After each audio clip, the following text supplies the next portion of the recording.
the natural, Jesus was a big brother, and he's your big brother, right?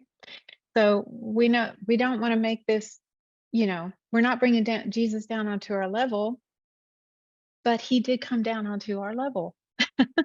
He came and walked this earth realm. So he was a big brother. And some Bible scholars believe that Jesus had six siblings, that he was one of seven. We know that he was at least one of seven from Matthew chapter 13, verses 55 and 56. But there could have been more children. Okay. But even if he just had six siblings, four brothers, two sisters, because we don't know how many sisters he had for sure, even if it was just two, okay, that's babies, six baby siblings to Jesus. Okay, so let's get that picture. Jesus had six younger siblings. Times were different 2,000 years ago, but hey, they were not that different. All right, so this means Jesus wiped noses, cleaned up messes, washed owies, combed hair, gave baths, broke up skirmishes, gave advice, scared off bad suitors, gave a stern talking to when needed, wiped away tears, helped with homework, probably sighed and shook his head a few times, kissed boo-boos. Are you getting a picture? How about this? He also played in the dirt, fished with his little brothers. He built forts. He played some version of cops and robbers, maybe Romans and zealots. I don't know.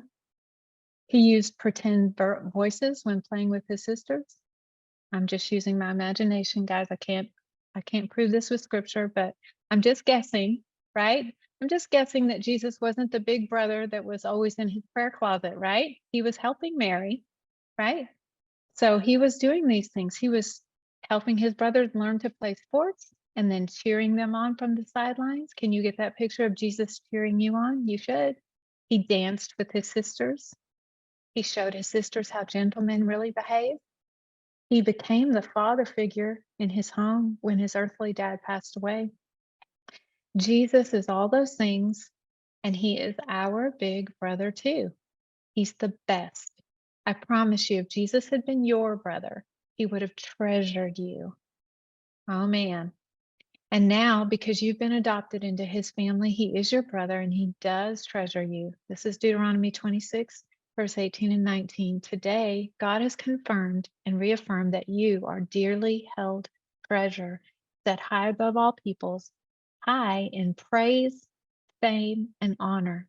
You are holy to God, your God. That's what he has promised. And in Hebrews 2:11, it says, Jesus, the Holy One, makes us holy.